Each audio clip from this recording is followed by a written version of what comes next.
جیم بسم اللہ الرحمن الرحیم والذین آتیناہم الکتاب یفرحون بما انزل الیک ومن الاحزاب من ینکر بعدہ قل انما امرت ان اعبد اللہ ولا اشرک به الیہ ادعو والیہ مآب وکذالک انزلناہ حکما عربیا ولئن اتبعت اہواءہم بعد ما جاءک من العلم ما لک من اللہ من ولی ولا واق وَلَقَدْ أَرْسَلْنَا رُسُلًا مِّن قَبْلِكَ وَجَعَلْنَا لَهُمْ أَزْوَاجًا وَذُرِّيَّةً وَمَا كَانَ لِرَسُولٍ أَن يَأْتِيَ بِآيَةٍ إِلَّا بِإِذْنِ اللَّهِ لِكُلِّ أَجَلٍ كِتَابٌ يَمْحُو اللَّهُ مَا يَشَاءُ وَيُثْبِتُ وَعِندَهُ أُمُّ الْكِتَابِ صدق اللہ العظیم۔ آیت نمبر 35 سے لے کر آیت نمبر 39 تک سورہ رعد ہے اور 13واں سپارہ ہے۔ وَالَّذِينَ آتَيْنَاهُمُ الْكِتَابَ، اور جنہیں ہم نے کتاب عطا فرمائی، یفرحون بما انزل الیک، وہ خوش ہو رہے ہیں اس کتاب پر جو نازل کی گئی آپ کی طرف، ومن الاحزاب من ینکر بعدہ، اور ان لوگوں میں سے ایسے بھی ہیں جو بعض قرآن کا انکار کرتے ہیں۔ قل انما امرت ان اعبد اللہ، فرما دیجئے مجھے تمہاری مخالفت کی پرواہ نہیں، مجھے تو یہی حکم دیا گیا ہے کہ میں اللہ کی عبادت کروں، ولا اشرک بہ، اور اس کے ساتھ کسی کو شریک نہ ٹھہراؤں، الیہ ادعو و الیہ مآب، اسی کی طرف دعوت دیتا ہوں اور اسی کی طرف سب کو لوٹنا ہے، اسی کی طرف دعوت دیتا ہوں اور اسی کی طرف سب کو لوٹنا ہے۔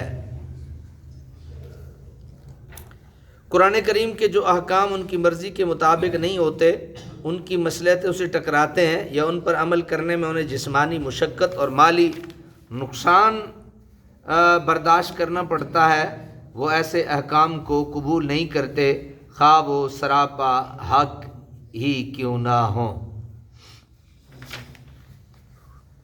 وَكَذَلِكَ أَنزَلْنَاهُ حُكْمًا عَرَبِيًّا، اور اسی طرح ہم نے اتارا ہے اسے فیصلہ عربی زبان میں، وَلَئِنِ اتَّبَعْتَ أَهْوَاءَهُمْ، اور اگر تم پیروی کرو ان کی خواہشات کی، بَعْدَ مَا جَاءَكَ مِنَ الْعِلْمِ، اس کے بعد کہ آ چکا تمہارے پاس صحیح علم، مَا لَكَ مِنَ اللَّهِ مِن وَلِيٍّ وَلَا وَاقٍ، تو نہیں ہوگا تمہارے لیے اللہ تعالیٰ کے مقابلے میں کوئی مددگار اور نہ کوئی محافظ۔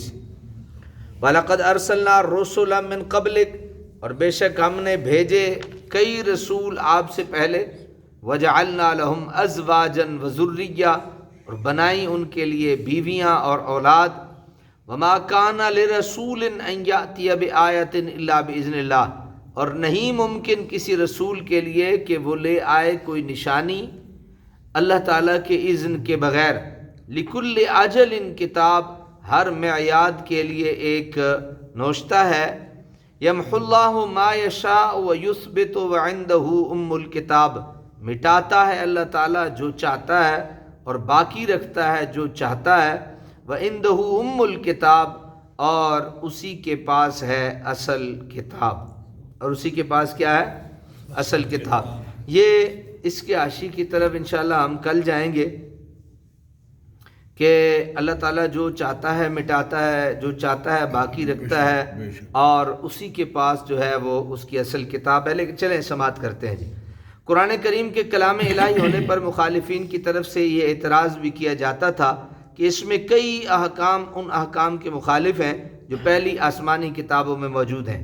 اگر یہ قرآن منزل من اللہ یعنی اللہ تعالیٰ کی طرف سے نازل ہوتا تو اس میں کوئی ایسا حکم نہ ہوتا جو کسی سابقہ حکم کو منسوخ کرتا۔ اس کے جواب میں فرمایا کہ اللہ تعالیٰ اپنے بندوں کی بھلائی اور نفع کو بہتر جانتا ہے۔ جب تک پہلے احکام لوگوں کی فلاح و ترقی کے ضامن تھے انہیں باقی رکھا گیا، اور جب حالات کے بدلنے سے ان کی افادیت ختم ہو گئی تو ان کی جگہ ایسے احکام نازل فرمائے جو موجودہ حالات میں انسانی معاشرے کے لیے باعث خیر و برکت ہو سکتے تھے۔ یہ حکیمانہ رد و بدل قابل اعتراض نہیں۔ قابل اعتراض تو یہ بات ہوتی ہے کہ اگر ان احکام کو جوں کا توں باقی رہنے دیا جاتا جن کی افادیت اب ختم ہو چکی تھی اور اب وہ انسانیت کی ترقی میں حائل بن رہے تھے۔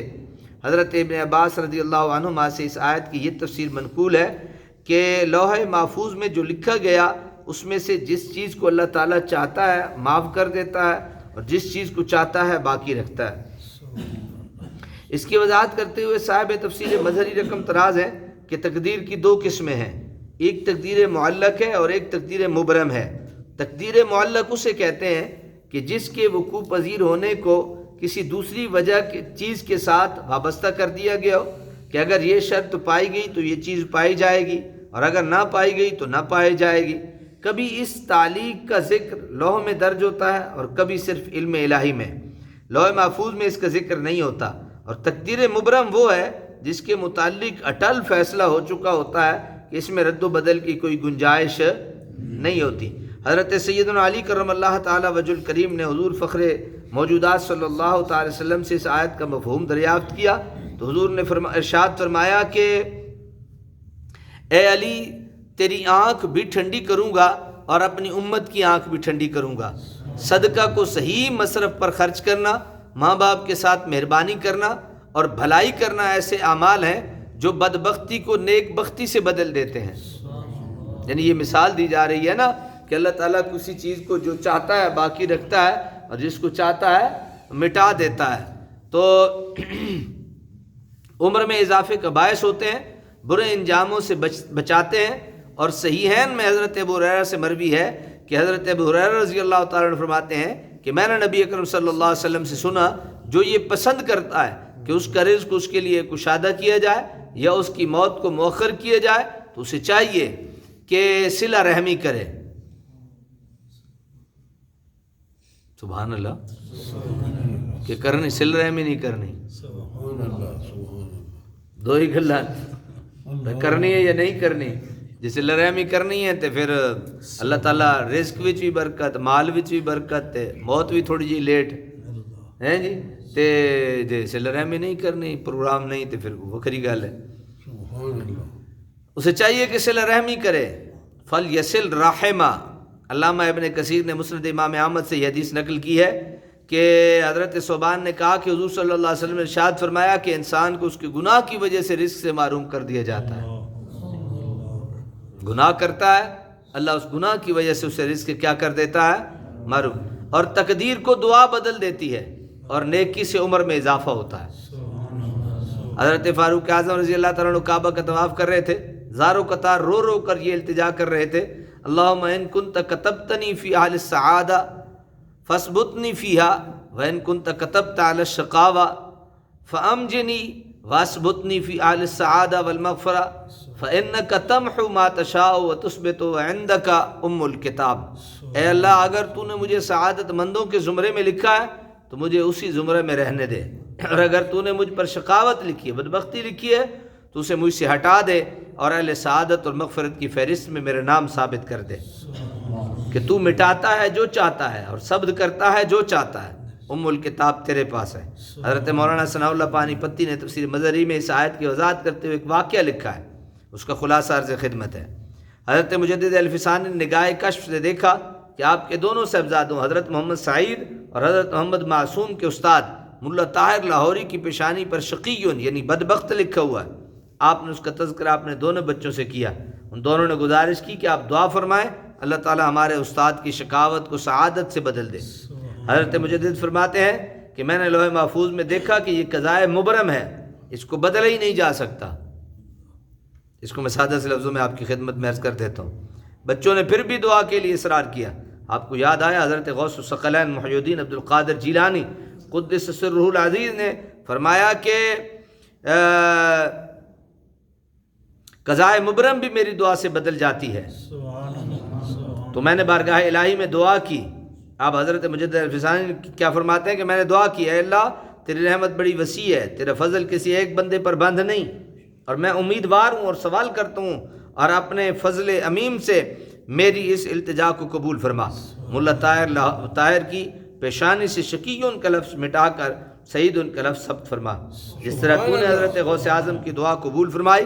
حضرت مجدد فرماتے ہیں اس کے بعد میں نے دیکھا کہ ان کی پیشانی سے شقی ان کا لفظ مٹا دیا گیا اور سعید ان کا لفظ لکھا گیا۔ حضرت علامہ پانی پتی لکھتے ہیں کہ قضاء مبرم سے یہاں وہ قضا مراد ہے جو لوح محفوظ میں کسی امر سے معلق نہ تھی بلکہ شکل مبرم تھی، لیکن علم الہی میں وہ قضاء معلق تھی۔ اللہ تعالیٰ عمل کی توفیق عطا فرمائے۔